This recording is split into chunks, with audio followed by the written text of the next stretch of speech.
All right. What's up, everyone? What is up?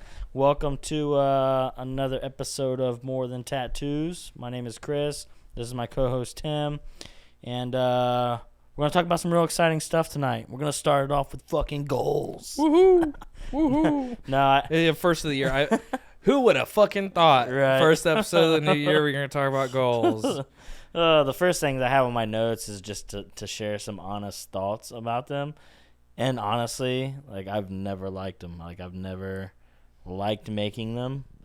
I feel really uncomfortable when I make them a lot, especially this year, because I've, like, wrote down some pretty absurd things, in my opinion. That's, like, as I'm writing it, I'm like, how the fuck is this? How is this going to happen? You know what I'm saying? But, you know, we were trying to think of how to deliver this in a way that's not fucking boring. And I feel like there's plenty of information out there on goals and how to do them and what they mean. And I'm not a goals expert. Yeah. Right? You know, and I'm still like, I think we have a good process for goals. And I've, this last week I've learned a lot about those too. Just in applying those things myself the right ways. But I don't even for a second want to come off like an expert of this. Right. I don't want to be answering questions about shit. You know, if you're my person or my homie, you know, you're in my circle, I'll help you with your goals and stuff like that. We can break them down, or, you know, I can help you apply those same things that I'm, you know, doing, but not on a podcast form. You know, Yeah. like, I'm not trying to educate motherfuckers Yeah. on that specific thing anyway. Yeah. Anyway, Like, I do know some basics, I guess, and I think that there are a couple, like, main elements to them that should be done, but I'm sure there's, like, tons of shit with manifesting and how, you know, tons of areas that I don't really know, and I don't take my goals to an extreme level. By no means am I, like, the most disciplined motherfucker. You know, I don't have a morning routine, and I don't get good sleep, and, you know, like there's a lot of things that I could do better to be at, like, peak performance. Right. You know what I'm saying? But for me, that's not what gets me off. You know, like, that's not what keeps me going, really. Especially having a couple kids and the wife, and my schedule depends a lot around, like, what the mood of the house is today. The Did vibe. Lakin What's get the a fucking vibe? nap? You know, like, is she upstairs raging right now because she slept at 6 o'clock? Yeah, she is. Right. You know, so, like, my schedule's not maxed out. You know, I leave a lot of open time for family, and I think that's really the past few years has been number one on my spread, like, my list is, like, really be present, be there, soak it in, because when it's gone, it's fucking gone. We're not having another one. right. You know what I'm saying? Like, try to really soak in now, because I have a long time to really be at quote unquote peak performance, you know, in whose ever eyes. You know, my eyes, I'm fucking doing real good right now. You know? Right, and that's what I was gonna say. That's a funny thing about it is, like, it's almost like your goal was to, like, not have goals, right? But really, it's like the goal was, like, I'm gonna have an open time and not be stressed too much about being super strenuous on these, like, oh, it's fucking 5:30, I've got to check into this. Yeah, You know? and social media, dude, can make you feel like you're really not doing enough. And it's hard to know with that where you stand, Yeah. right? Because another thing is, like, you can get on social media and say fucking whatever. I would even be willing to bet that half the people that come off on social media and, like, oh, you're supposed to do this, Mr. Life Coach. right, Mr. Life Coach is going to come off and say, like, you know, you got to do all these things, but are you living into that? Like, you know, are you reaping the benefits of what a schedule like that is? Yeah. Because you're trying to be super generalized. Yeah. To And a I'm person. sure there are a lot that are, but Those man. people are calculable, though. You could almost say what the perfect scenario is Yeah. to live into those, like, means, you know. Yeah. But, dude, not everyone's like that, you know. Yeah. Like you said, like, you got 2 kids, you know, you got a wife, you got a business, you got a, like, kind of a second business, you know. So there's just, you can't overgeneralize shit. But with that, you can't be, like, generalizing yourself too. You can't be getting on social media and being like, oh, I'm fucking, you know, I'm doing everything wrong. I'm doing everything horrible. but what if you are? Yeah. And that's someone should tell you, right? Someone in you your got personal good life will friends. tell you you're not doing it all the way. But I don't know. I think there's a fine line between competing with the fucking Joneses of like these, immaculate peak performance lives, and like kind of having patience with yourself. You got to be able to do both. You got to be able to light that fire and extinguish it. Yeah. Right.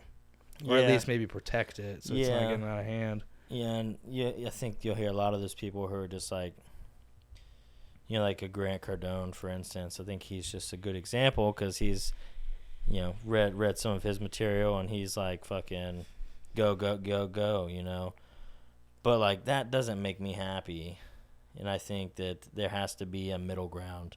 Like I could be totally doing nothing and like be happy, but not with business necessarily. Like there has to be a middle ground where I'm achieving. I know I'm hitting goals. I still am moving more than the average person, the normal person, the person that just checks in, checks out. Like I'm still doing more and I'm learning and I'm growing, but in areas that are, for one, it excites me.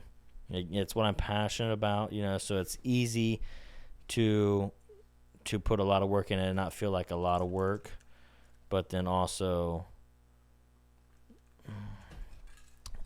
be content in the moment and not be working. Right. I don't know if that makes sense or not, but I think that the phrase, if you work a day or if you work a job that you love, you'll never work a day in your life. I think that needs to be redefined because when you hear that, it makes it seem like, oh, fucking, if you do what you love, life's just easy. Everything gets handed to you. Money just falls right in your lap. Well, that's not true because I love what I do, but shit don't be just falling into my lap. Like, I still go home tired. I'm still staying at home tired. I go to restaurants tired, and that's like, of course, if I allow myself to just be that person, like just be a tired person. But I'm losing my train of thought. Well, I don't help that my child's upstairs jumping. Right. What were we talking about? I mean, we were kind of talking about like just not having to like compete with everyone online. Just like there's a fine line between knowing how hard you need to go and like getting your ducks in a row and like also being patient with when you're not like doing everything that everyone online is telling you what to do. Yeah. But I think there's a couple factors here that you need to stop and think. Where am I at? Like, well, again, what are my goals? Like, what do I need to do right now? Am I like in the beginning stages, middle stages? Am I fucking good? And I can dial back. I can buy some of my time back. Because I do remember a point in time where I wouldn't be necessarily saying the exact same thing I am right now. Right. It was balls to the walls and like just go, constant doing something 5x and how much I'm actually tattooing. There was a point in time where I had to really work my ass off and it wasn't as fun as it is now. So I guess a lot of the, what are your goals? Where are you at? That's what I was going to say. Take time to think, assess, what do you really want? What's good to you? Where are you at? Where you want to go? Because I remember when you first got started with me, there was a lot, like, I feel like you had to work way harder than you have to now. Oh, yeah. And as that, you kind of fell into those mastery hours after a period of time where you get into it to just like, you don't have to think about it. You don't have to assess as much. You don't have to put so much mental energy into the system or creating how to do it. It gets easier, and now that time where you're processing the systems can be spent elsewhere because you've already kind of honed in on your right. on how you do things. But like we said at the beginning of this, there are so many videos and like so many coaches that will go into that, and ultimately when you're seeking, we kind of touched on this on another episode, but when you're seeking like advice on those things, I like to imagine that there's just different schools of thought, Yeah. like literal schools almost.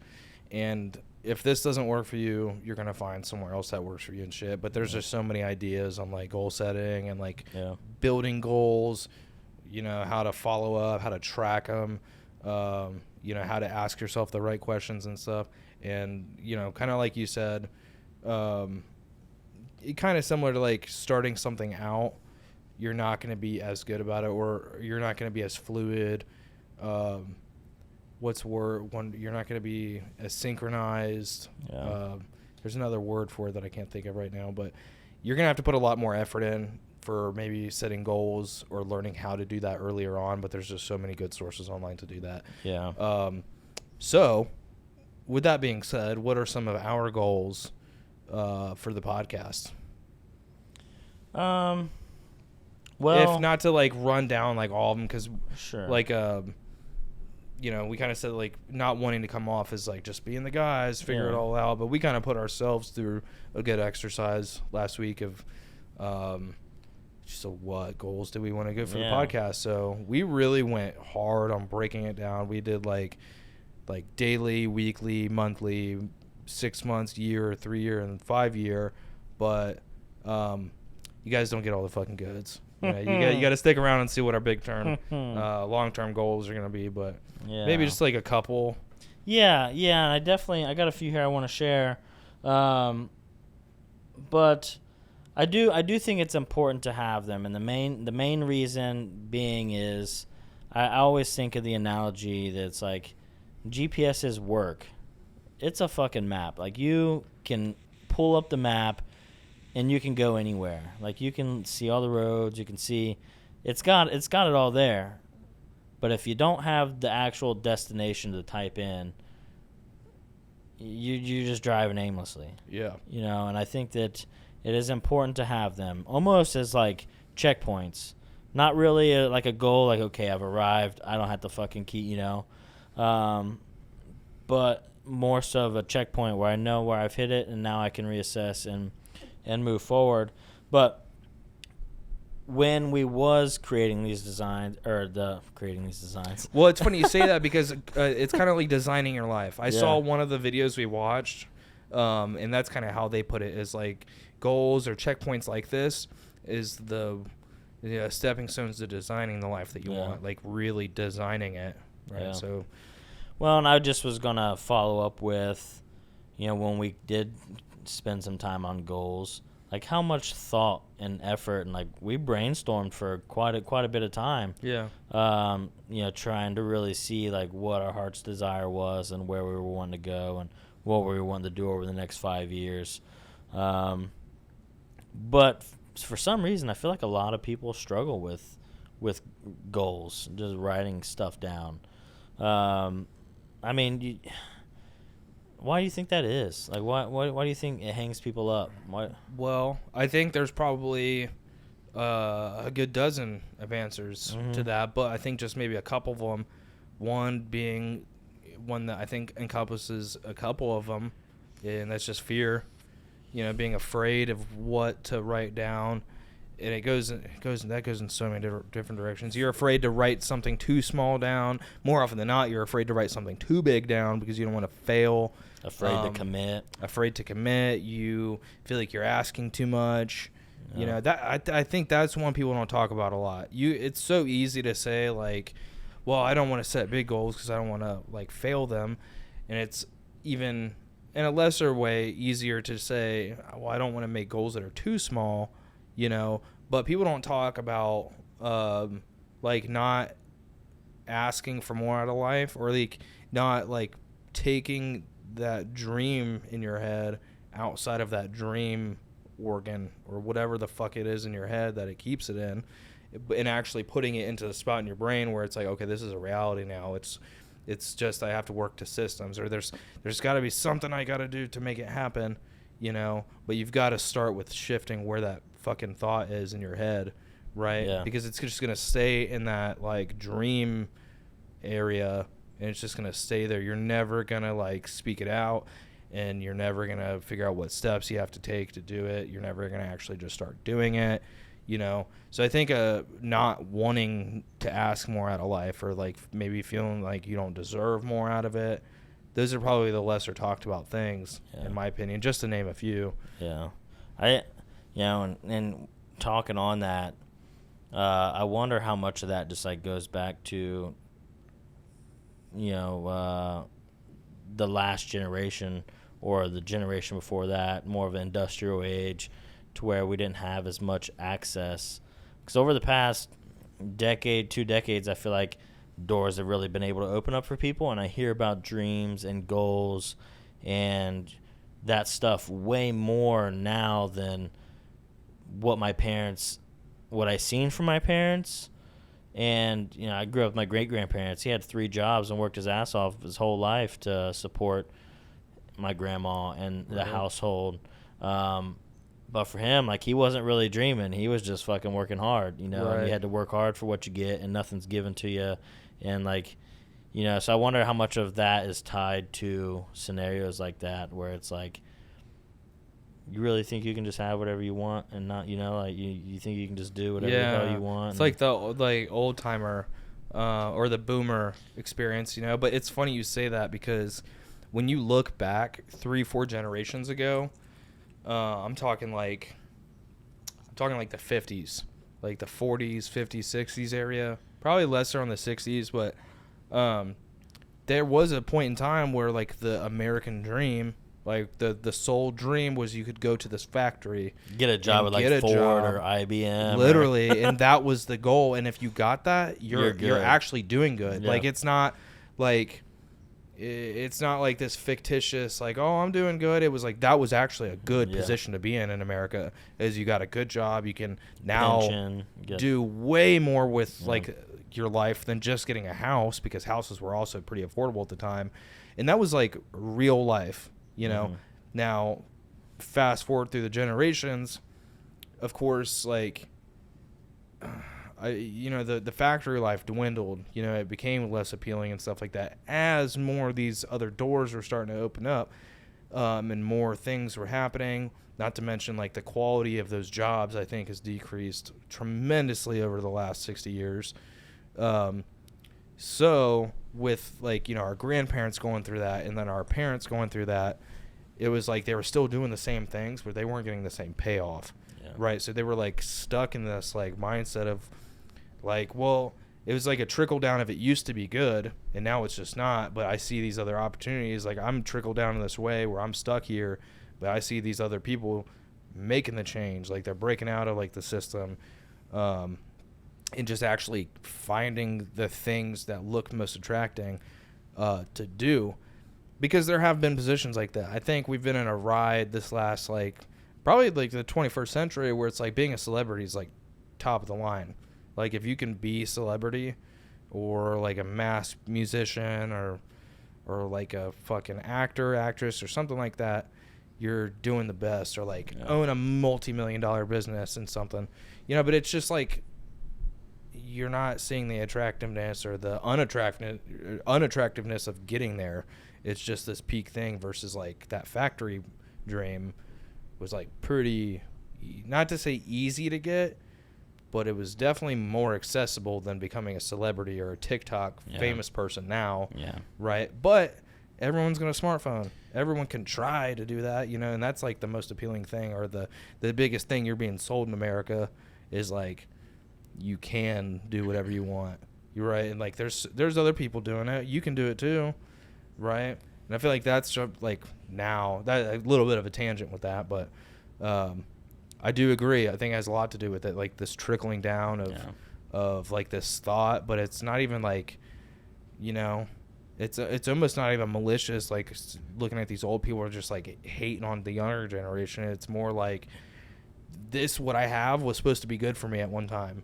Like, and now I see you clearly doing way less physically demanding work, or you're just actually being like an asshat online, because there's totally content creators that are just fucking goofy as shit, and making millions, like fucking factory guys never made millions. I if I put myself in their shoes, I'd be salty too, right? Like, bust my ass in a factory for 65 years in this young kid, 18 years old, is already a millionaire Yeah. for fucking posting a video online, can you blame him? Yeah. Right. Yeah. Well, and it's like, man, you could do it too. You know what I'm saying? I see a lot of guys that'll work in factories and just do machine videos or videos on working or like hard jobs. And, I think the opportunities are so plentiful nowadays. It's like that, you just. It's hard to make excuses. Yeah, but it's like that filter, that way of being is just so ingrained that it's hard to push through that sometimes. Not to be super high, but I mean, it's capitalist America. This is what they want, and on top of that, like, someone's got to make cars. Yeah. You're still going to McDonald's. Someone's got to make the burgers. Yeah. Right. There's still like so many jobs for all the fucking mass amounts of people on the planet because someone's got to do it. Right. Yeah. Yeah. And I do think there's a few appealing sides to it, especially if you're not a business person or someone who really cares about amassing tons of money, but just the peace of mind of something that's reliable, steady. When you go in, when you get off, when your vacation's hit, how much you're gonna make. All that's good, and now you can just enjoy life outside of that. And it comes back to like it's just what you want. It's deciding what works best for you. So, but what a tangent! Got on the boomer talk. I'm trying to think if there's anything else I want to share before share a couple of these. I think the only other side note I had here was just and it circles back to knowing what you want is making sure your goals are really what you want. Because if you write it down on paper and you actually work towards it, that's probably what you're going to get. Right, honesty.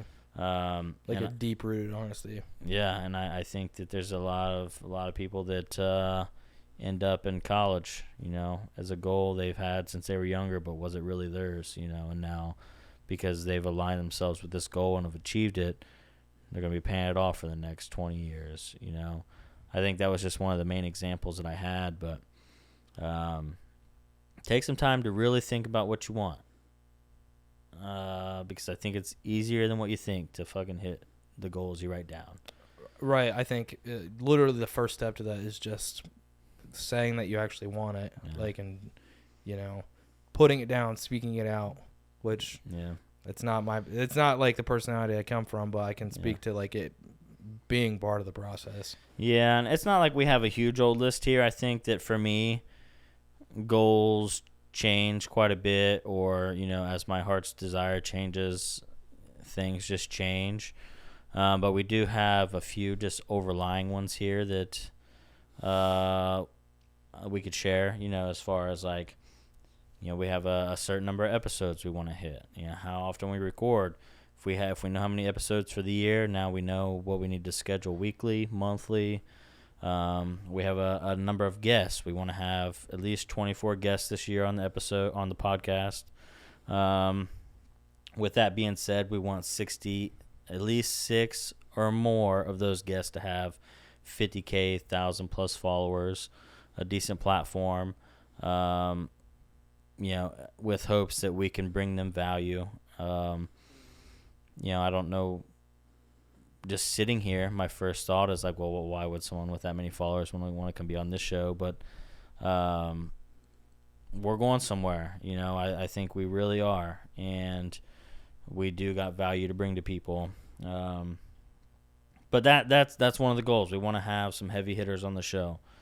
We have a few of them in mind that we haven't reached out to yet, but we're kind of just waiting on the right time, I guess. Manifesting it. But then we got the standards, like with each platform, like how many patrons, YouTube subs, IG followers, TikTok. We wrote down 1,000 for all of them over the next year. Something I want to note. Oh, that was obnoxious. Shoo. Something I do want to note here is like when we take these goals and reverse engineer them. It's like, okay, so my first thought was Okay, we want 1,000 subs in 12 months. What's the math on that? Like, what do we need to hit monthly, weekly to obtain that yearly? But with this specific scenario, the numbers aren't really something you can control.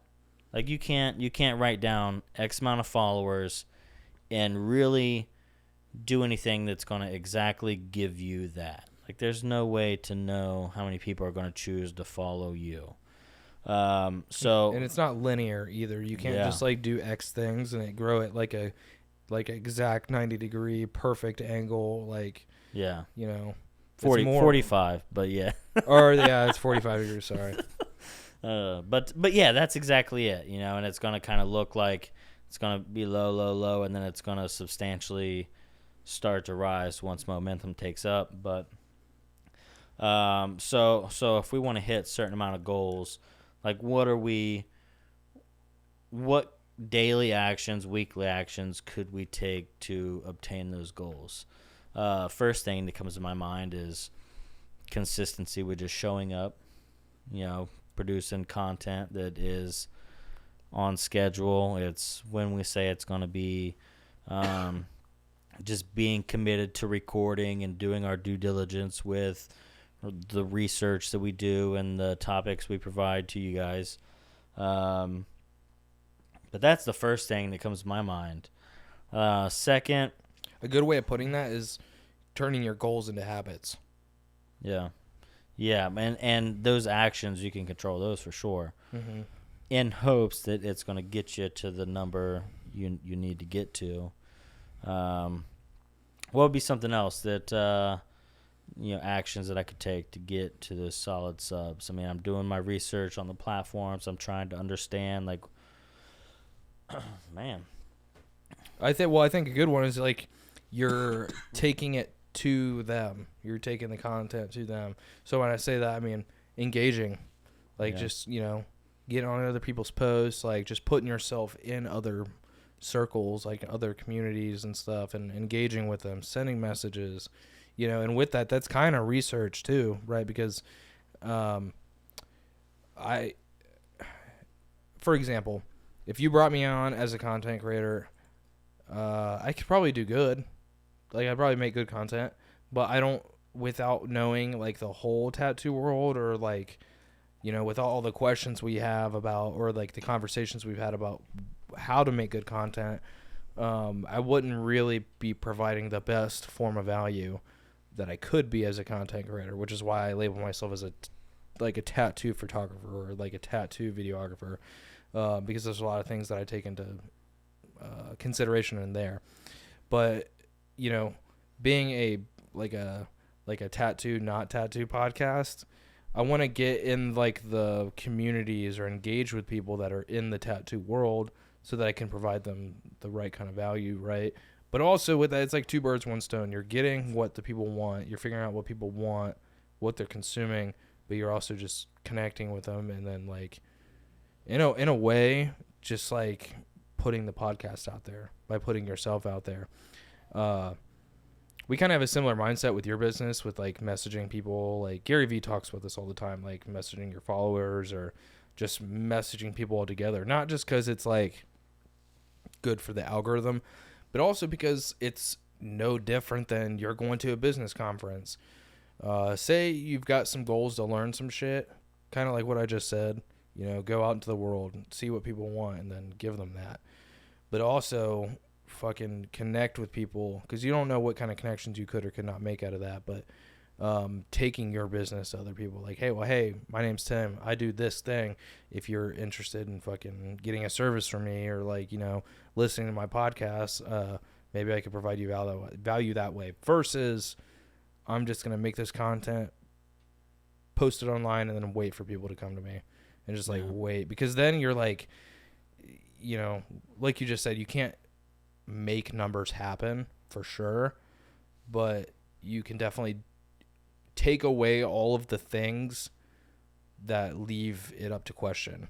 And one of those things is like not going after it, or not taking the content to them, not making those connections, not engaging with people, which funny enough goes into like that goal thing we were just talking about, or that dream shit.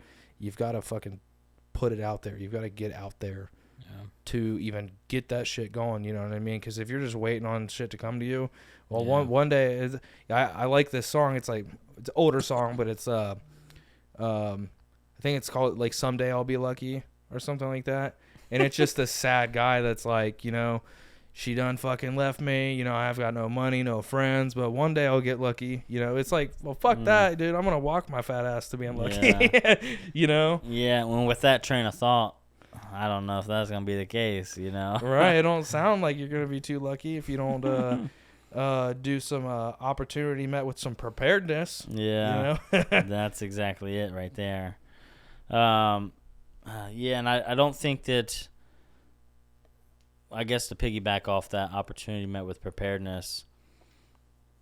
You know, if 1,000 followers do just show up off a viral video, but I'm just like not doing anything with it, boom, momentum's gonna be gone, and it's gonna fizzle out. You know, so it's like taking the steps to achieve it, that consistency, that building, the building of the foundation, preparing, garnering the energy, the thought, like the backbone for the platform or whatever you Right. want to say. Once those followers do show up, like I'm going to be ready for the next 1,000, the next 5,000, 10,000. Like I'm building the skills it takes in the action of building. Right. You know, so that's huge. And I think that it can all be encompassed in just showing up.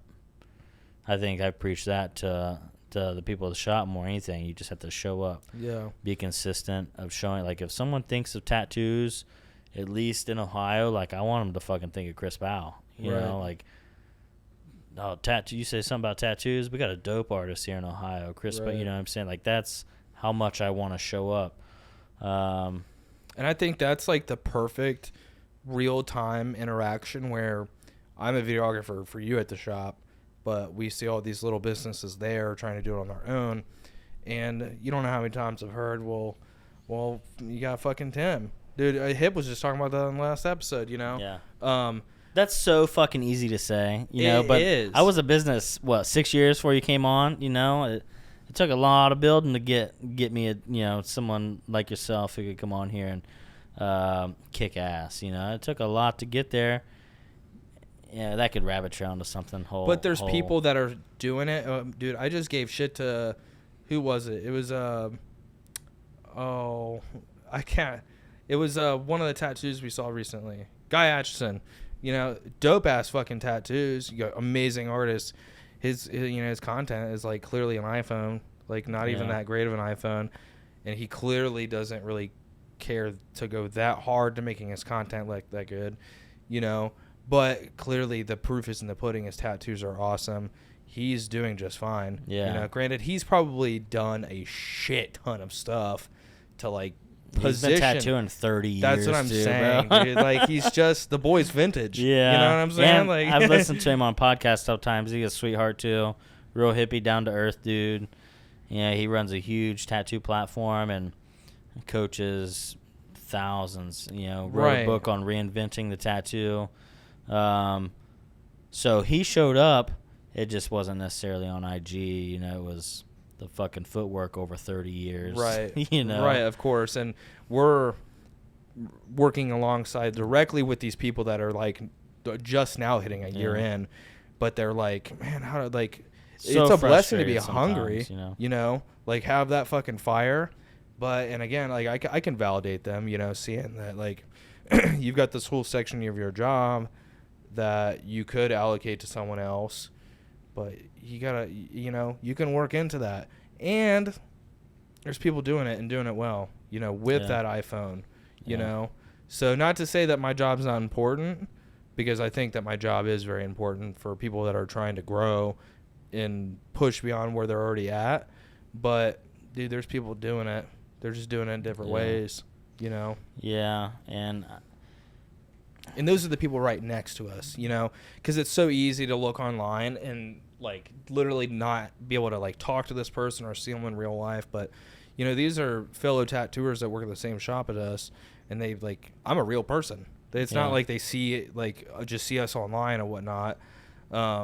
they literally have someone right next to us that are like producing this kind of content. We're like fuck, like how can I compare? You know, and it's like, but you can though. Yeah. But you can though, like, and not to say that you don't have time or you don't have things to work into, to grow into, to develop yourself more, because you're literally a fucking year in. Yeah, you got a 4.5 year head start on them. Right. You know. So we can pull up some content from back. Yeah. Right, and it's true. My content used to be rough. But something that we did at the time that they could do right now too was invest in equipment. You know, and invest in, get a nice camera, get the system for it, put that bitch up on a tripod and tattoo. You know, I don't know, and I do have empathy for them because like they are working in a shop where they see this dynamic duo and it's like fucking that comparison game's a motherfucker. It is, but you gotta stay away from that. You gotta abstain. Yeah. You know. Yeah. That'll kill your journey well before it even gets started. Yeah, it's like you're doing all the right stuff, but you ain't having a lick of fun. Right. And it's just causing gray hairs at 22. Right. You know? Oh, dude, I don't know why you just said that. It made me remember you were talking about, like, it's almost like a thing that people don't want to make goals now, you know? And that made me think about, like, my first time ever hearing that, like, not making goals. And I think it literally stuck to me because, at a young, impressionable age, I heard this and I was like, well, that fucking makes sense. It was like Dane Cook. It was like one of his first stand-ups. And he was just like, well, why am I going to set goals? Because if I don't set them and I do all this shit, man, I'm doing great, dude. I'm fucking killing it. You know, because there's no expectations. If you have no expectations, anything you do is good, right? But, man, the fucking what-if factor is dangerously good for someone's health and their life, you know, your finances, all that shit. Because what if you tried? What if you did just set a goal? And what if it was just crazy? What if you only hit half of it, but it was $1 million goal? You made $500,000. Yeah. You know, and that's still buku, right? Like, I think out of all the reasons why not to, like, the reason they're like not wanting to fail, dude, that's one that you got. That's like the first one you got to get over. Like, don't be afraid to not hit a goal, you know. But when you set that goal, if you set it big, you know, versus setting a goal that's like you know it's obtainable. Like, I'm gonna set a goal to 1x my business. I know that's doable. I can do that. I can hit that and not fail. Why not just 10x that motherfucker? Like Grant Cardone says, you're still probably gonna hit that goal you would have set. You know, like you're probably gonna surpass it just by trying to 10x it. You know, so it's like you're failing, but you're still hitting that goal that would have made you feel good. Afraid of being tired. You know, I just set a big one, unrealistic. Fuck it, you know. You ain't got nothing to lose, right? You know. The one thing there was like this older guy that I've seen that video a handful of times. Maybe you've even seen it too. It's this like older guy online that he was like standing outside of a theater, and he had like a tux on. Dude was dapper as fuck, looked great. He's probably like 80, 90 years old. And he was like, you know, when I was young, my dad asked me something. He said, what would you dream if you could dream anything in the world and know that you wouldn't fail? And do anything. You do anything you want. You knew you weren't going to fail. Because the only thing that's actually stopping you is yourself. You could say X number of things are doing it, but when are you, no matter, I don't care what it is in life, you have to take responsibility for some part of it, right? So when are you going to step up and say that I am only allowing these things to be an excuse for me to remain comfortable because I'm afraid of hard work. I'm afraid of being tired. You know, I'm afraid. This is a big one. I think that people get away with validating it on themselves a lot. Is like, what happens if I spend too much time on me, right? What happens to my family? What happens to my relationships with people?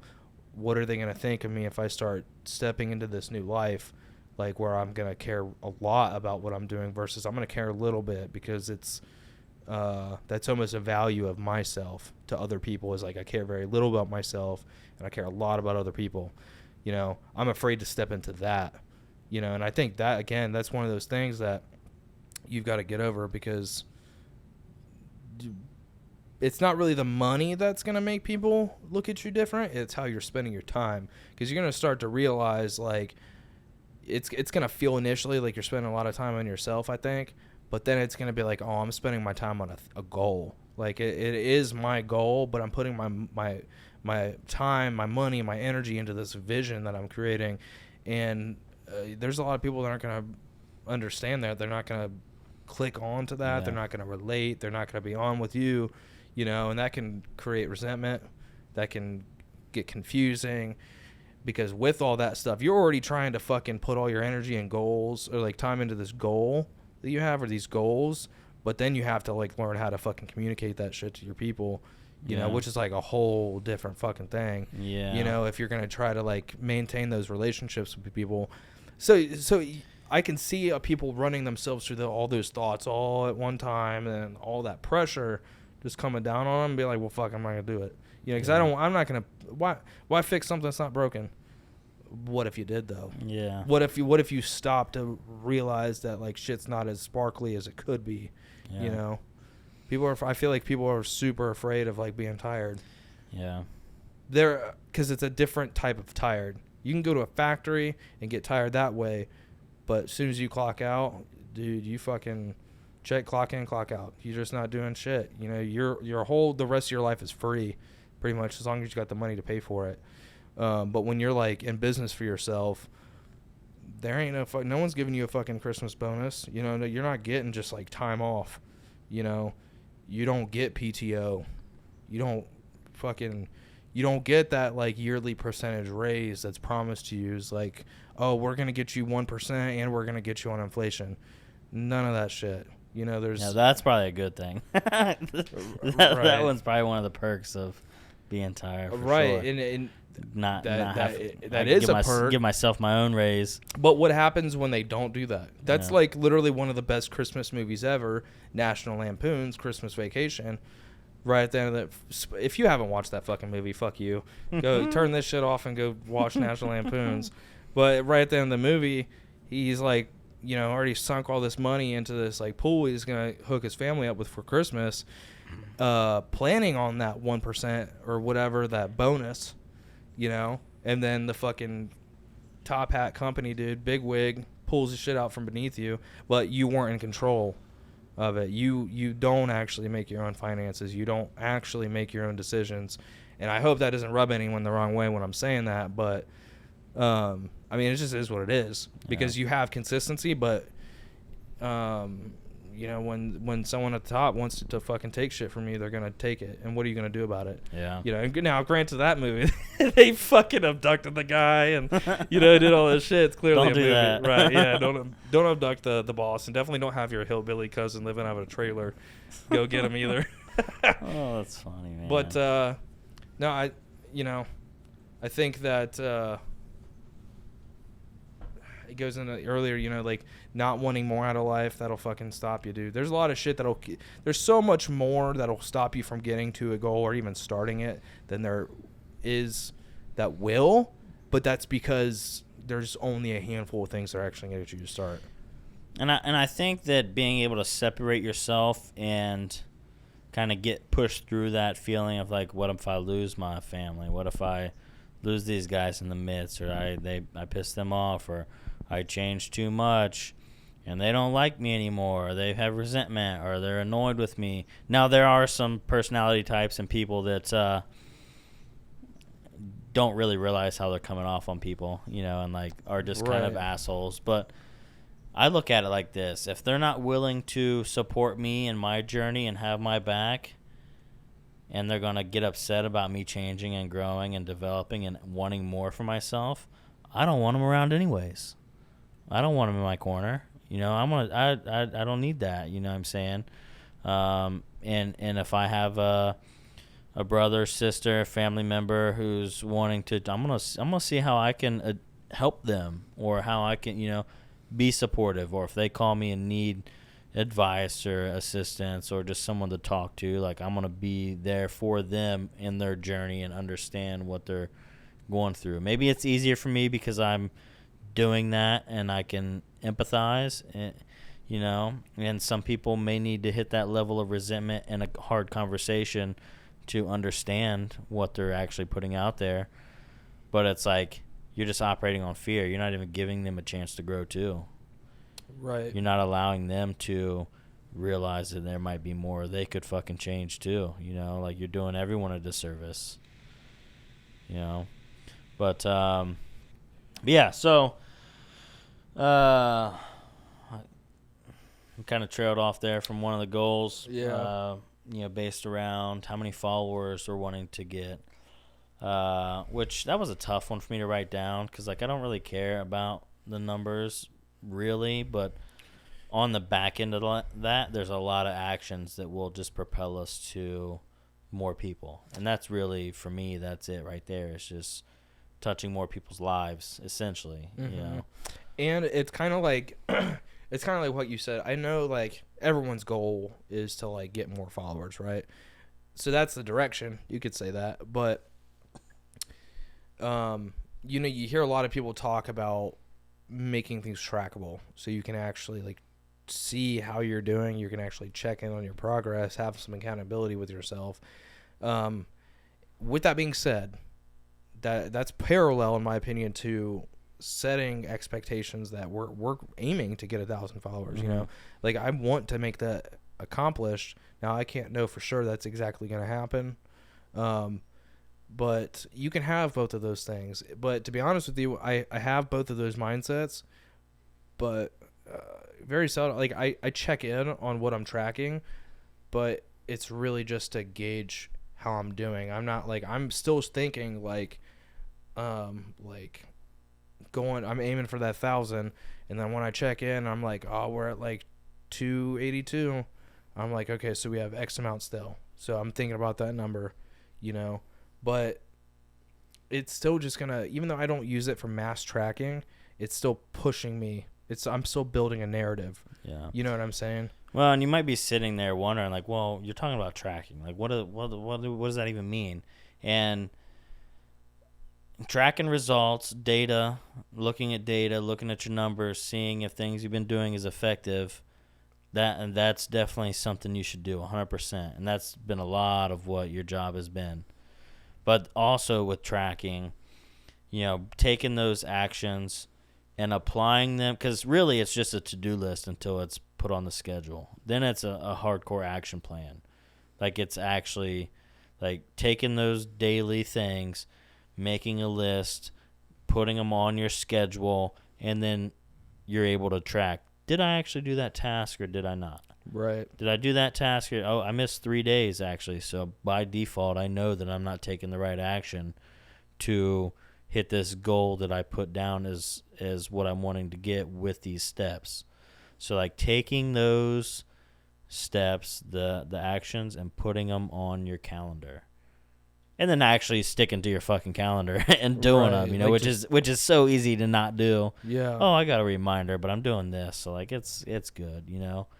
But that's the real tracking, I think, and then mixing it with checking your data. But that's also risky sometimes too, because I think it could take you right out of the game if you're not getting the results that you can't control, but you're not getting the results that you think you should be getting from the actions you're taking. Right. But really, the actions are working. It just hasn't caught on yet. The momentum hasn't picked up yet. You're not getting you haven't been consistent long enough. You haven't done your hours, more or less. Right. But I guess that's when I think tracking, that's what I would definitely, you know, break that year goal down 6 months to weekly, daily, and then every day you need to be doing what you said to hit these goals. And chances are, if you don't underplay those actions, like, you're going to fucking blow your goals out of the water. Right. There was another part of the 10X rule book, and it's a fucking good book. I'm not necessarily Grant Cardone's, like, biggest fan, and obviously we're not in the same industry and don't have the same things going on. But where was I going? Yeah, he used this analogy of a company. Say I'm the boss of this company, and we're third quarter in. okay, here's the last quarter. Here's the goal for the last quarter. But I'm about halfway through that last quarter, and I see that we're not going to hit it. Well, let's not lower the goal. Let's not take less action. Let's not move that bar down to an area to where I know it's obtainable now. You know? And I was thinking of a way to tie that into what I was just saying, but because and I like how you went through what you said with tracking is that's like the technical term of tracking, and I was kind of I was fumbling through what you're kind of talking about, and it is kind of hard to. It's almost like manifesting. You're gonna provide more work if you feel like you're halfway to your goal, but you're like over halfway through your deadline. You're gonna, if you have some accountability within yourself, if you have discipline, if that fire's actually fucking there, you're gonna turn the fire up. Like, and that's for me where, like, so we've broken down the equation for luck, like opportunity met with preparedness. That's fucking tried and true, right? It's not like I even came up with that shit. We read that shit somewhere. Yeah, it's been trickled down through the the fucking grapevine. Yeah, right. But manifestation, I think, has to have a similar equation to it. That's not just like fucking, oh, I'm gonna believe in this thing and it's gonna happen, because that doesn't happen. That just doesn't happen. You might believe in something or be so open and like thinking about it every fucking time you get in the car, every time you get in the office, you know, your home, your bathroom, you're thinking about this thing, and you know, it does happen, but I know that the people that do those things are also putting in massive actions, you know, to make those things happen. So I think it's almost a fairy tale that people live into. Like, it just, I manifested it and it just happened. Yeah, no. But no. Because if I set that actual, and dude, I'm so bad about physical numbers. You are definitely the biggest influence in like me setting a physical number. Like, put a hard number on that motherfucker. Put a deadline on it. Because if you don't, you're not even setting a goal. Like, what are you aiming for then? You know, because when I said I've got a goal right now. What do you want me to say it? What? Yeah. Oh, I gotta say it out loud. No, I'm saying, do you want me to say it on here? Oh, what is it? So we got a 3 and 5 year goal, with big numbers. 6 months, 1,000 per month. 1 year, 2,000 per month.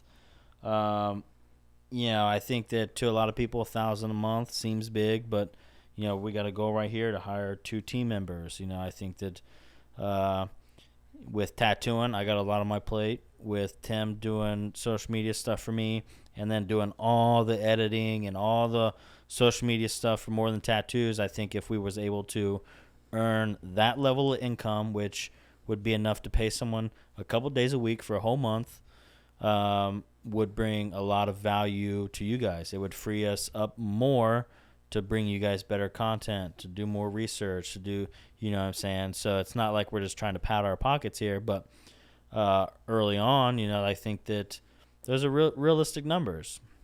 3 years in, you know, $15,000 a month. Sounds like a lot, but that would buy Tim out of being my social media guy. It would be able to be a podcaster full time. I would be able to dial back if I wanted to on my rates and do solely, you know, well, maybe not a whole lot in that area. If I didn't have to pay Tim every month, I could do a couple less tattoos. Right, you just do a couple less tattoos, or maybe you could do more like pre-designed stuff, or travel more with this show. Go set up podcasts somewhere dope out in Orange County with Reese, London Reese. Right, you know, that'd be dope. Let's do one on the beach, homie. Maybe not the beach, but and then 3 years. Yeah, 3 years in, we're wanting to make $15,000 a month, $180,000 a year. That's more than most salaries, more than most annual incomes for a job. And we wasn't going to share all these because I know there's some people that might be triggered by numbers, as we found out in the past. But we are. But that's the thing. That's, for me, that's why I'm on this fucking show, is to not come off and be the fucking guy, because I'm not perfect, you know. Yeah. I would like to maybe in a year look back at this Tim on this show, on this very podcast episode, and be like, I'm proud of you for growing. I'm proud of you for getting on this episode and saying these things, because, dude, I've definitely thought, when we were building our goals, I was like, man, do I put a number down? Because I don't know if I put a number out into like this format, because it's fucking uncomfortable. Even when I was writing these down, you were like, right, and ooh. it's like, but you've got to fight through that shit. And I'm telling you, if anyone hears this and is like, I feel like you've been doing this shit for a grip, so I feel like it's easier for you to be doing this shit or like to say it, and that's like, I don't know, maybe not, but like I was rough when I got brought on. I didn't believe shit. Like, you know, you can't tell me that manifestation's a thing, or like you can't even tell me that I can actually work towards an attainable goal. Like, do you want to share with them maybe why you struggle with numbers so much before you came on, or no? Well, I mean, first off, I don't want to put your business out there if you don't want to. Well, I don't really mind that much because I'll tell people in person. So like, really, this is a big fucking, I guess, like I've always said this podcast would be stepping stones for me in my personal life or whatever. But, you know, first off, I was never really taught finances growing up. I think a lot of people relate to that. Yeah. But when you're not taught finances and then you're just shipped out to the world with fucking zero education, you're gonna make a lot of mistakes. And I did, you know. So I think when I was 22, I ended up like, I got fired from Honda for fucking smoking weed. I got hurt on the job. But I also had a car that I owed money on. I had credit cards and shit. And then like my last week that I was supposed to be working at Honda, that fucking car blew up. Still owed like $5,000 on that bitch. So here I am fucking like, and it wasn't even a lot looking back on it. It was like only, I think like $22,000 of debt or something like that, but no car, no job. I have to pay rent because I had a roommate at the time, which just to show that you can really keep relationships through hard times. Me and him are best friends still, you know. He was upset with me for, obviously anyone would, for losing their job. Like, bro, you're supposed to pay the other half of rent next month. What are you going to do? You know, but through all that shit, eventually I had to fucking file bankruptcy, you know, at 22 years old, or maybe I was like 21, 22, something like that. But that's crazy to even say now because that's such a fucking scary word for people to hear. But first off, Donald Trump's filed bankruptcy like a million times. Okay, that boy is filthy rich, you know. But there's, you know, there's so much behind finances that people aren't taught how to think about it or how to treat your finances or how to think about shit. And again, I'll say it a million times, I'm not through that battle. You know, I'm not like perfect with my fucking finances right now. But you know, you've got to be able to fucking figure that shit out, and you can't be afraid to put numbers down and stuff. Because that's fucking scary. That's like, it's scary to think like, oh, maybe I didn't set up my goals, but I wasn't too specific. Like I had some stuff, but I wasn't too specific with my goals. I think a lot of people find themselves in that place. But it's like, okay, did you really have any intentions of getting to a physical place with it though? Unless you put like the actual number on it, or like the actual, like I'm gonna put words to it and I'm gonna say it out loud. I'm gonna write it down. Another huge one is telling someone else, because you can write shit down all day, and I think that's strong. But even something more strong than that is telling another person. Yeah. Because then, if you've got good accountability with that person, as me and you do, when I tell you I want to do something, 9 times out of 10 you're gonna hold me to that. I think the one time that it hasn't been as held to me is like when I say I want to get better at Melee. Right, because like, how are you gonna hold me to that? You know, what's Melee? Right, exactly, and it's like, clearly a less important thing, clearly not one of our main topics, but I do have people in my life that I rely on that for. Maybe like there's certain seasons of my life where I've had to like step away from that. Obviously, it's not a priority, but in this, just like a personal goal for my next year, it's something I do want to take more seriously. Like, so I'm setting up people in place to like keep me accountable with that, but also like in a way where it's not like, you know, I'm like fucking slacking off and everything else. It's like having good conversations with you people and saying like, here's all my goals and this is just one of them. It's not like I just want you to hold me accountable to this one thing. Well, when you sent your goals through to me, I noticed one thing about them right off the rip. They were very action driven. Like the goals you had sent through were the steps you needed to take to get somewhere. Right. But the part of the piece that was missing was that like dream place, that bigger vision. That I think that the goal is outcome, or how do I put this? The goal is outcome oriented. The action steps are action oriented. Right. So you was missing that piece. Yeah, you're doing all this work, you're taking these actions, but for what? Right. You know, like why do you need to take these like where are you even trying to go? You know, you're taking all this crazy action, but having that specific place. And I think with money, you know, I think that let's just throw some whopping number out there that you know, means nothing. I don't know, you know. For me, it's like, well, what kind of life do I want to live? Like, what do I want that to look like? Where do I want my house to be? What kind of car do I want to have? What kind of toys do I want? What kind of savings, retirement? What kind of kids' future? You know, like, what are all these things that are going to require money that I want out of life? You know, a lot of people have them. Why can't I? I'm not. In my heart of hearts, I'm worthy of it. If this guy is, if this fucking rich asshole over here, you know, who's being this way, if he can get it, like I for sure fucking deserve it, you know?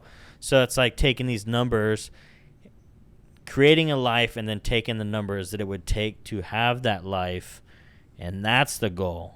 So now I'm not tied to the money, I'm tied to what the money provides, the kind of and that's where I think the real desire happens. That trip to fucking Disney where I could take my kids, or maybe not Disney. Maybe that's a bad example because what Hip said, now it's like ingrained in my head, you know. But that trip out to the West Coast, see all the family, or go to that fucking the Bahamas and take the kids somewhere extravagant, or a cruise. Like, that's the shit that I'm tied to. My time is huge. But I can't just have time and not have money. I got to make the money to buy back my time. And that's where the financial side of it's so important for me. Because it's just how the fucking world works. You just have to have money to do certain things. Now, maybe you could live on a farm and not have much and get, like Dylan, you could get your joy out of nature. You could do your walks. You could live a life that you want and not need a ton of money. But, you know, but your goals aren't my goals. You know, I'm not, you know, let's not play that game here. Yeah, and I don't feel bad for having a big number that I want. You know what I'm saying? Because it's what is required to do these other things. And I think that goes into, like, kind of the starving artist thing. Because you know, I think every person that's listening to this has probably heard the starving artist, like, analogy. But it's, you know, I'm not going to charge a lot for my service or the product that I'm giving people because it's an art form and the people deserve it, you know. And I have so much humility in myself that I won't charge a lot for it. Plus, I'm a creative and I'm not a business person. Right, exactly. I'm not a business salesman. I'm not a salesman. Don't put that on me. But it's like how much. And sure, those people might be thinking about the kind of life they want to live and stuff. But dude, I don't want to be broke as fuck, you know. Yeah. And me and you have different goals, you know, even. But that doesn't mean that, like, that's wrong, because there's so many people that get confused, not only with themselves, but point the finger at other people for having the concern with money, or like they just want money or like something, and then they almost do that to themselves. Like, well, do I just want the money? You know, well, and then I'm going to shut that off, you know, but you're not even looking at what's beyond that, or allowing yourself to be open to envisioning that at all, because you're just stuck behind this money wall, you know, like, and it automatically immediate things like, well, I'm never going to make that. I don't have that right now, so I can't start to think about that. Big thing. And I validate this so much, but it's like, I have kids. That's a big one. I've got kids. I've got stuff. I guarantee that if you actually thought out the goal you wanted, wrote it all down, planned it all out, and then put that next to where you're at right now, you're going to be able to come up with some action items. Dude, it might take you fucking 30 years to hit this goal. but what the fuck else do you have to like Mhm. not, you know? Yeah. And we're kind of in some ways beating this fucking Yeah. beating this drum over and over, Yeah. but I just want to normalize talking about money, man. And yeah, we made 2 money posts, and like tattooers in specific, that's our crowd. That's most of the people who see our shit, tattooers and clients. It was like in a fucking uproar. It triggered so many people, you know. But it's like, why? You know, like I'm out here grinding. I'm an artist just like you. I fucking work on my craft. I build it. If you're telling me I don't deserve it, let alone, you know, like you shop at your Walmart every day and you pad those pockets. You know, it's like, fuck you, you know, like I deserve it. You deserve it. Now, I do believe that you have to have the right heart, and like not just anyone can come out and just slap a number on it and people will pay it. But I think if you have the right heart and you take the right intentions and you try to live an honest life with as much integrity as you can have. We're all human, you know. Sure, who am I to say you can't, man? You know. But yeah, like we said, I mean, we beat it over the head, but we gladly can continue the conversations. If it does make you feel weird, if it does bring up some questions, if you guys want to talk about money some more, fucking bring it on. You know, I mean, I don't know really what we can bring to the table, but we'll do our best to share our thoughts and whatnot. But well, I tell you what, you're gonna feel a lot better about, you know, we'll say saving money. You're gonna feel a lot better about saving that $1,000 if you actually say you're gonna save that $1,000 when you get there, versus like one day you just get there, you do all these things, and you're like, oh, I finally had $1,000. I guarantee it's going to feel way better when you actually set a goal and accomplish it versus not setting a goal at all. 100%, man. And actually hitting it, you know. Yeah. And that's just tried and true. And, you know, money is hard to talk about, dude. It fucking is. Numbers are hard to talk about because, dude, that's where the fucking phrase come from. Like, you know, put your money where your mouth is, you know. And it's like you have to fucking show up or show out, you know. And that's where people get afraid, you know. And also, like, it's your livelihood too, and people get so offended, you know. They feel like they're less than, or they're afraid of other people like projecting judgment. There's a lot surrounding this that I do think it's important to say that it's, you know, we're understanding of those things. You know, I don't want to just come off like a dick because I'm not a fucking millionaire. I just am not. You know, like, dude, I still go to gas stations and buy fucking Monster drinks, or, you know, I still drink Fireball. Do you know? think that one day you will aspire to be? Oh, well, I mean, yeah. So then you should say that you are. Well, there you go. That was the one last topic I wanted to touch on here. Is like how you speak about yourself. You know, it's like I may not actually be a millionaire right now, but I need to become a millionaire to attract that money. I need to develop the mindset. I need to believe I'm deserving. I need to do all these things, but if I'm speaking in terms of that's just not me, or, you know, I mean, $1 million, that's a big example. There's a lot of other areas that this could trickle down into.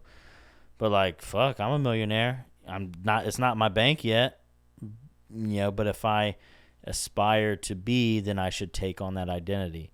That's why I never liked the term fake it till you make it. Yeah, it really, I don't know exactly the best of verbiage for it, but you should believe it to achieve it, kind of thing. Right. You know, like you have to identify as, you have to speak it, you have to believe it, you have to become it.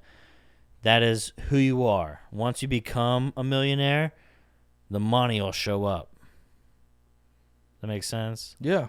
And that can encompass a lot of different areas, you know, and something that I'm trying to live into now, and it's a big fucking lofty goal, and I really don't know.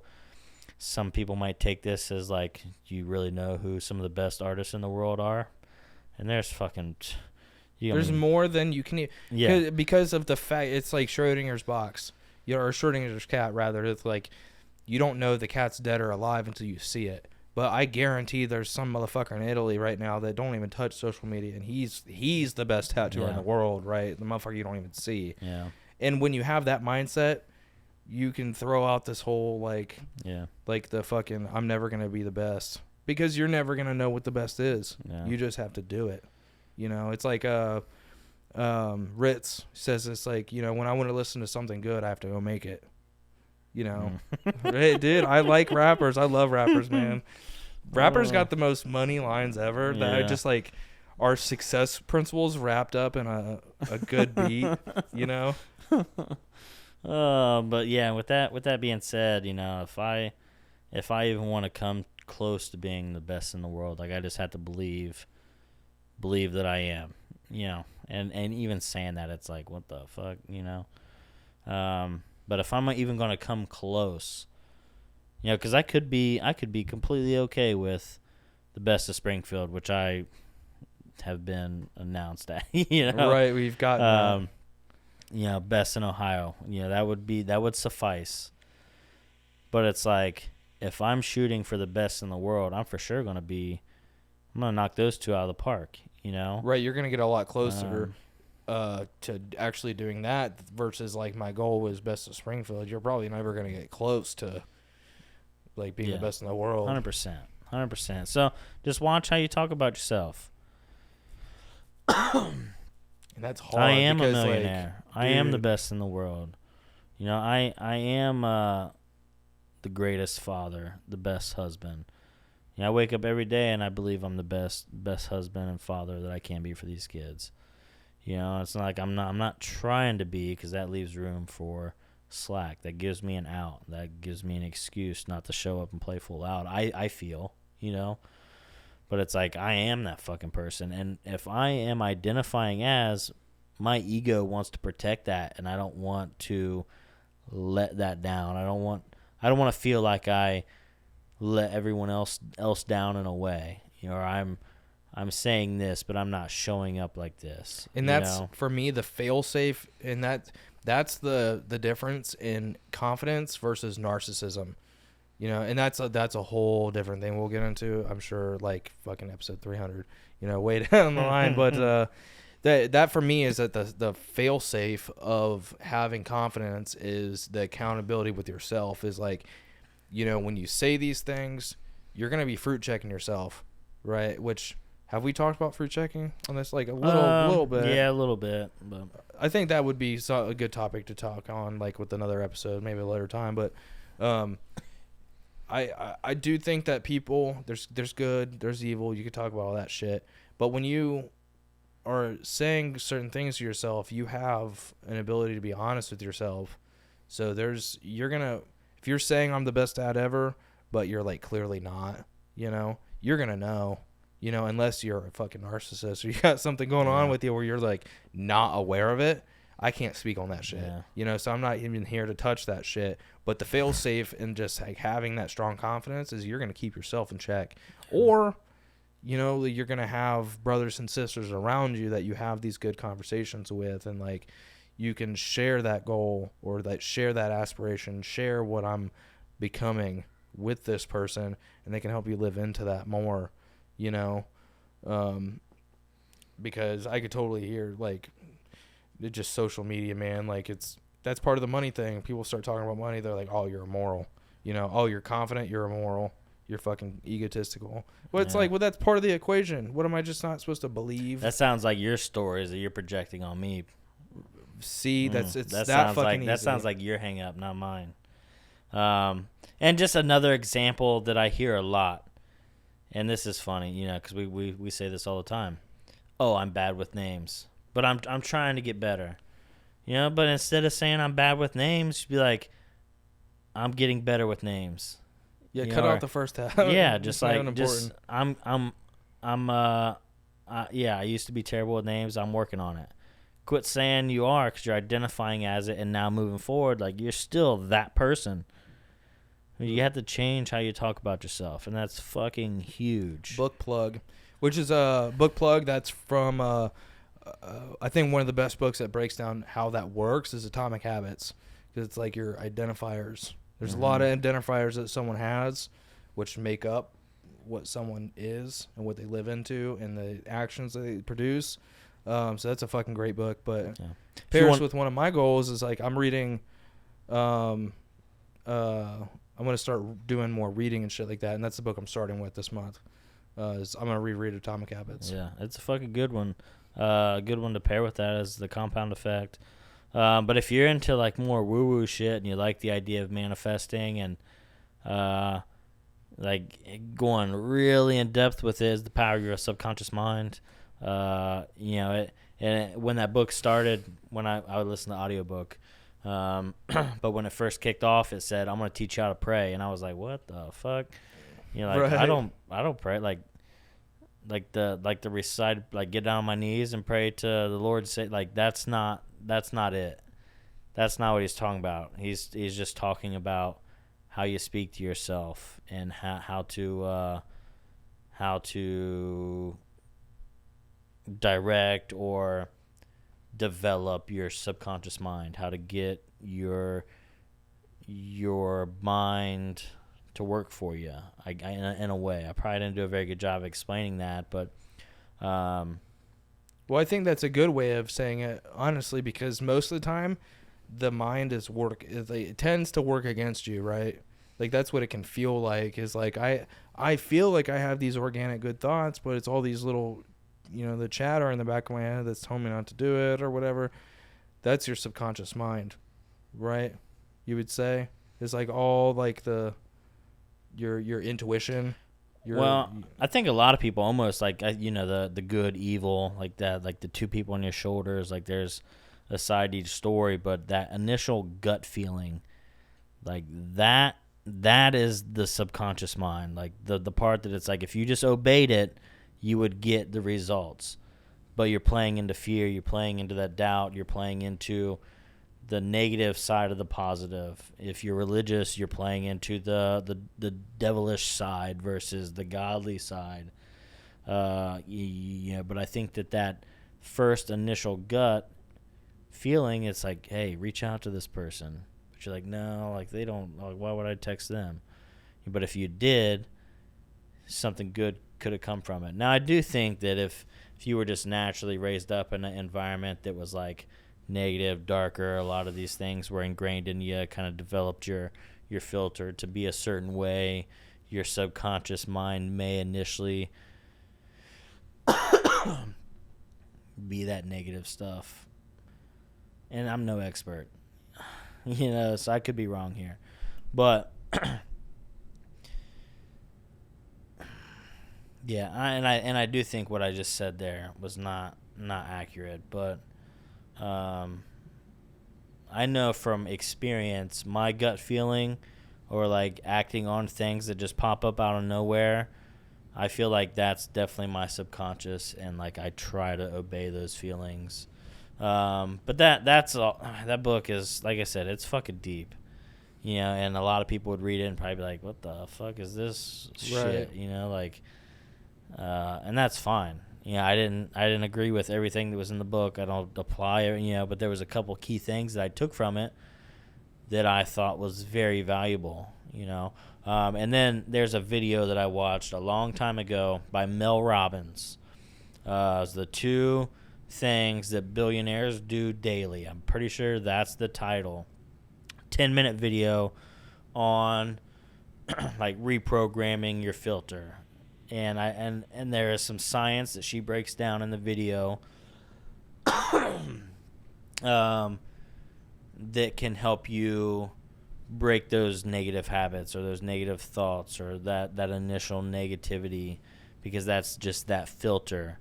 Like if you get on Facebook and you're scrolling, chances are the shit that you stop and read is what's attractive to that filter. We're trying to confirm our thoughts. Like, we're not constantly seeking shit that disagree with, what I'm saying? Like, the shit stands out as what is kind of ingrained. And there's a scientific way to help reprogram yourself. And I thought it was so fucking dope. One of the things was your body or your mind doesn't actually know the difference between something that actually happened and something that you implanted in your brain, as far as, like, basically closing your eyes, picturing it. If you have problems talking with someone and you try to avoid those things, to reprogram your filter, you can close your eyes. You can think about the interaction going well. You can think about the outcome that you got that was what you wanted. You can think about the scenario being good, but then the trick is to attach an emotion to it. Like, damn, that felt really good. That was what I wanted. That went really well. I'm kind of creating a memory of a positive interaction that is going to help reprogram that negative thought, almost kind of battling it away. It's almost reverse engineering what happens in a bad experience. Yeah, you just it's literally it's taking exactly what happens when your mind is being conditioned or your subconscious. Yeah, is you're being just conditioned. reconditioning it. Right. Man, that's fucking crazy. Yeah, it's you've told me that multiple times. Oh, it's the number one video that I watched that has had the biggest impact on me, I think. Mel Robbins, YouTube, two things billionaires do daily. It's a great video, and it's even cooler because I know there's a lot of people out there that are like scientific. They want reasoning of why this is accurate, and it's not just like you just say this and you do that. There's actual science behind it, and I thought that was dope, and I've done it 100 times over. I've done it plenty of times. The fucked up thing is it kind of sounds like a trauma response. It's like, that's what I'm saying. It sounds like a trauma response, but it's like a good response. Because I feel like trauma people, when they need good, they'll do that. They'll go in their fucking head and just think about the best possible thing in life. And then in your head, you're living out that moment in your fucking head. You know what I mean? You feel emotional about it. And I know this to be true because I've done it. It's like the thing I experience at my worst moments in life is when everything's going wrong. You just literally do that same thing. Close your eyes. Imagine what things should be like or what you would like them to be like. And of course, you're just at such an emotional time in your life. Shit's just falling apart on you. You're always going to generate a feeling out of that, Especially if that's what you've been backed by through childhood. If you didn't have the best childhood or major experiences where you were let down or that shit. Yeah, if you didn't start trying this until you're 30, think of all the things that has been backlogged. You know what I'm saying? So you have to not only do that exercise, but you also have to go out and get real world results and confirm it as well. That wasn't part of the video, but I believe that I can't just sit here and meditate my way to positivity and happiness. Right. I actually have to go apply things and take chance and put myself out there and realize shit's not that bad, But I think that has to outweigh the negative thoughts, and you have to catch yourself enough and correct yourself enough that eventually, in Atomic Habits, the new habit will take shape and it will just become a way of being versus having to constantly catch yourself. But people get so discouraged by catching themselves. They're like, I did it again. Well, at least you caught it. Oh, right. Yeah, at least you noticed it, because the past 10 years you ain't fucking noticed it. Right. You know what I'm saying? You just been doing it, and but at least you noticed it, and just keep noticing it, and then try to get in front of it. Fail forward. You just fail forward, because the more failures I think that you pick up on in life, the better you're getting. That's I'm always making video game reference and shit, but if you notice when you're fucking up a lot, that's when you can dial in on that shit and just fix it. You know what I mean? So when you're I feel I say this to people. I said this to one of our apprentices, or not an apprentice anymore, but I told her, because I felt like she was doing real good. She was our business is doing all good, starting out and whatnot. But I was you're going to be blessed or praying for some failures before too long, because you're not going to know what not to do. You won't know what not to do until you do it. Right? So you have to have some failures, and failures, in my opinion, also back up a confidence. But only if you fucking lock into knowing that it's part of the equation. Because otherwise, when you're sitting there catching yourself on something, or You notice that maybe the outcome of something wasn't what you wanted it to be, which is, again, good for numbers. Put numbers on something so I can now double down or fix shit because I'm tracking it in a different kind of tracking, or like keeping some progress, you know. You can now make something actionable out of it because I know what didn't work.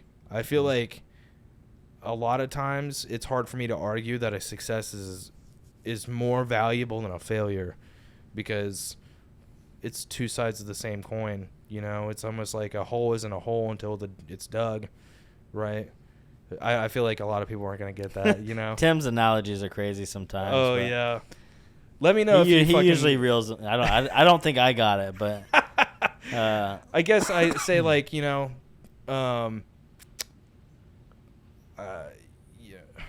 who's to say if a success is more valuable than a failure? They're one and the same. Yeah. They're both giving you the same thing. Your outcome might be different, but I'm talking about the actual definition of a success and a failure. They might be different outcomes, but both of them are giving you a narrative of what to do and what not to do. And I think both of those equate to the same thing. It might not feel good because, of course, with the success, you're like feeling like you're going further in the direction that you want to be going. And a failure feels like, oh, well, I'm still here. I'm still stuck.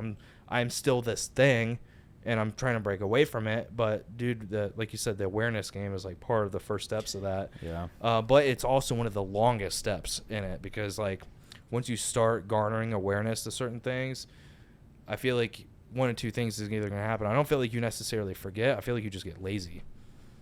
So once you know something, it's your fucking responsibility. At least that's what I tell myself. No one's perfect. But once you know something, you can't fucking forget it. Or I at least refuse to think that you can forget it. Maybe it's something like, hey, can you grab that envelope for me before you leave the house? Well, fuck, I forgot. But if you're, like, saying you have goals to bring it full circle, you're like, I'm trying to get 1,000 followers in a month. Get to the end of that month, you didn't get your 1,000. You know what the fuck to do. You plan for it. It might be a failure, but now you know how to fucking...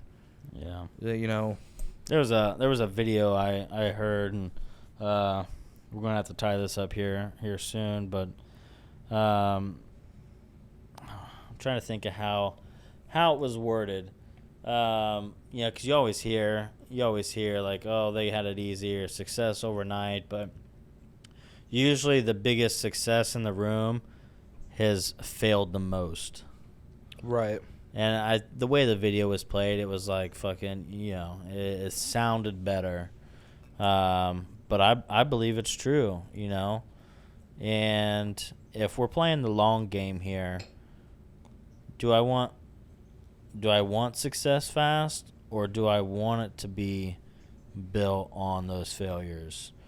Because those failures are going to give you those results. They're going to give you something to analyze. They're going to give you something to get better with. And then once you reach the top, think about how many tools are going to be in your tool belt.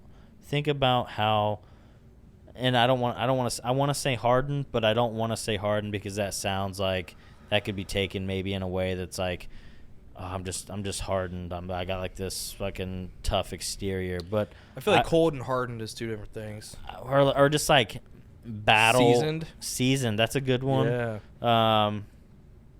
But when you get to the top, like, you're gonna be able to handle anything life's got to throw at you, I think.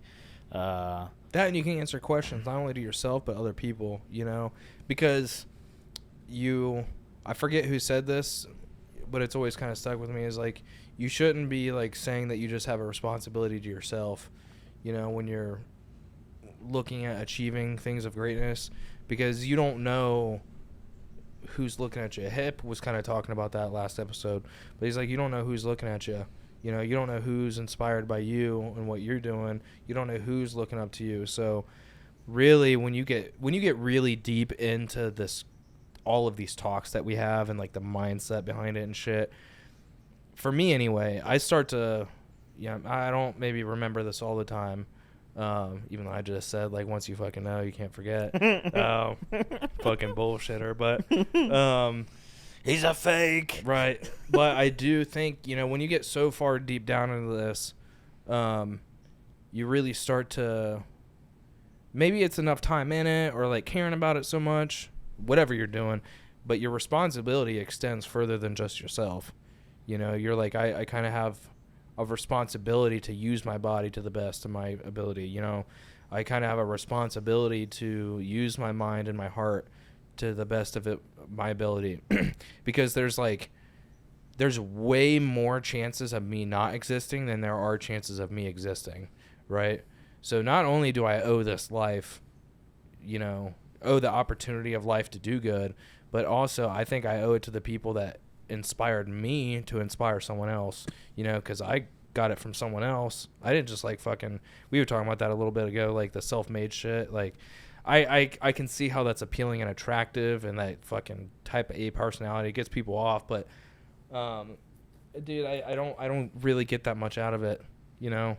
I get way more out of like saying that someone else helped me, or like I got it from someone else and now I'm going to take that and just give it to someone else. In a way, I'm almost like relieving myself the responsibility in that way. Like I was blessed this thing, and now I'm going to work my hardest and take that responsibility to give it to someone else or to provide that same thing. Yeah. And that's always been big for me. Like I said, maybe I don't always live into that, but dude, depression's a motherfucker. Yeah. Bills be tough, you know. There's not enough hours in the day, you know. Yeah, and it's funny. All this talk, and we had another topic that we was gonna we thought we was gonna be able to get this in 30 minutes. But that'll have to wait. Yeah, because we're running out of time here, and you know, we got to save some stuff for other episodes. But do you want to tell them what maybe? I think that'd be good for us to jump into the next episode. Or do you want to leave it up to? Yeah, they're just gonna have to wait.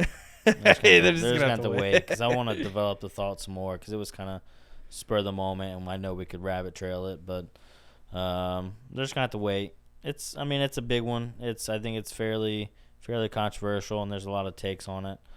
But yeah, I mean, it'll be out before you know it. By the time you see this one, it'll be maybe a week or two away. So, but yeah, I think that if there was one major takeaway that I could give you guys here before we jump off, because we're down to the minutes.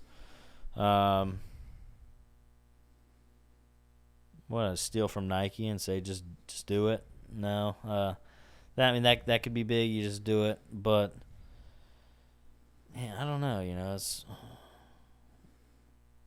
maybe you're worth more. You can have more.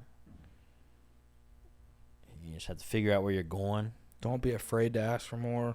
Yeah. You know, don't be afraid to like want more, or to like ask yourself, you know, what your life could look like if you could dream as big as you wanted to and you couldn't fail. Yeah. You know, because the only thing that's like stopping you is you. And that didn't even come from me. That was like another piece of content I watched. But man, I feel like that's just one big thing for me anyway that like sticks to this is like I am the one holding me back. And I know every fucking mistake I make throughout my day, every time that I decide to be lazy, I know it, you know.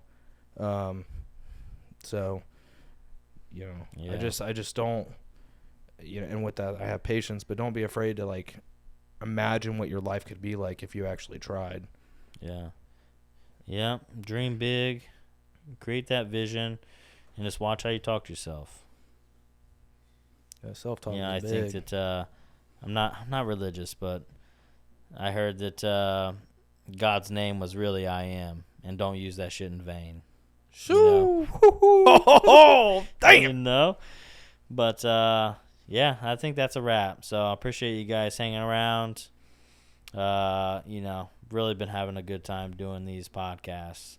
I was a little unsure in the beginning of how I would really feel, you know, moving forward, doing it in it. Yeah.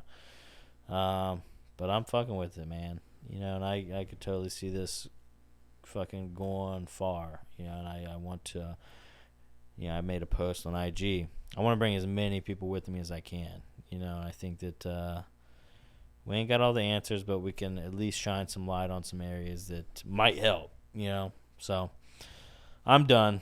It's official. I'm done. It's official. Powers and numbers. So I regress. Right, I regress. But powers and numbers. So if we don't have all the answers, at the very least, if we all come together, we can have one big ass fucking talk. And there's got to be one person that's like, I've got a good idea, So with that being said, drop us a fucking comment. What are your thoughts on all this shit? Because we hit y'all with a lot today. We did. And more than anticipated. Right. But I mean, that's usually how our conversations go. I think the best thing about doing these conversations on a podcast is we can just walk away and be okay with it being a little ambiguous, because we do take into account that there are so many other heads could be in part of this conversation along with us, and that's you guys. So don't be afraid to engage. Tell us that we're fucking full of shit. What are your thoughts, or that you agree? All those things are awesome. And like always, you can find all the fucking links to our shit below in the description or in our bio. All of our links are in our link tree too, so you can check out our websites, all of our socials, and our Patreon to get some bonus content. I think the episode we had today was pretty good too. So go there, check it out, and don't forget to get a fucking hoodie or a hat or something. You know what I mean? Tim's blood, sweat, and tears went into making those things. And they're fucking minimalist as fuck. I just want to see people wearing dope shit. It's a cool feeling. I saw people just being like, "Oh my god, dude, that hat's dope." That's a weird feeling, but it's like the symbol behind it, and it makes me feel like the message we have or providing is good, because the designs are like fucking nothing. Yeah. But if you like what we're fucking spewing out, you like what we're preaching here, go pick up a shirt or a hoodie. Just show some love, because we'd like to put you on blast too, or blast you, not to blast. I'm butchering this. Now that you got a hoodie, you piece of shit. Right, ugly motherfucker. But yeah, I think today was a great episode. I'm very grateful for everyone who listened to this. I'm grateful for the time on the podcast, time with Chris, and hope you guys have a wonderful week, and we will catch you on the next episode of More Than Tactics. Yeah, buddy.